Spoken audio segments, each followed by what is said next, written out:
Every once in a while, a person comes along who changes everything, not because they have power or money, but because they see the world differently.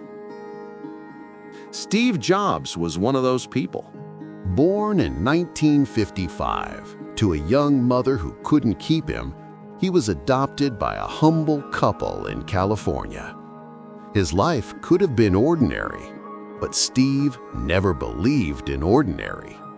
From his earliest days, he questioned everything. Why should we do it this way? What if it could be simpler? That restless curiosity was the spark that would one day ignite a revolution. This is not just the story of Apple. This is the story of how a dreamer turned pain into progress and ideas into icons. As a child, Steve wasn't a straight-A student.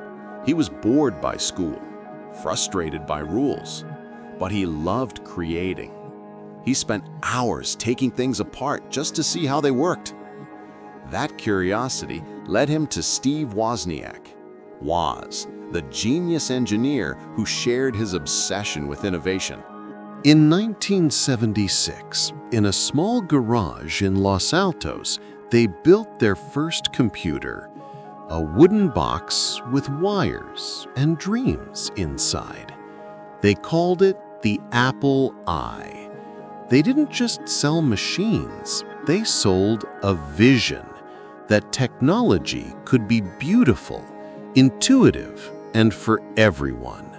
By the early 1980s, Apple had exploded into success. The Apple II made millions, but Steve's mind never stopped running. He dreamed of a computer that felt human, something anyone could use. That dream became the Macintosh, a computer that smiled when you turned it on.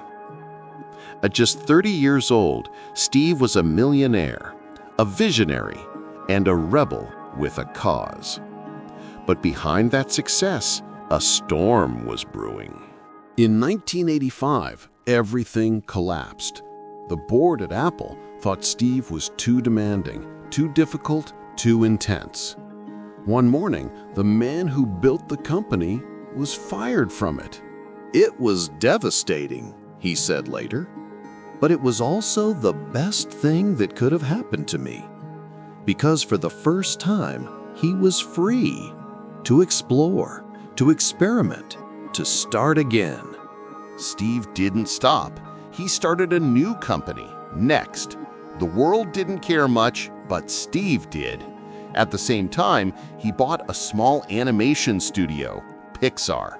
Years later, Pixar released Toy Story, the world's first fully computer-animated film. It changed cinema forever. The man who once lost everything had just changed an entire industry again. In 1997, Apple was dying. They called Steve back.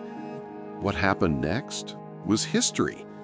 He launched the iMac, then the iPod, then the iPhone. He didn't just rebuild a company, he rebuilt a way of thinking. Innovation, he said, is saying no to 1,000 things.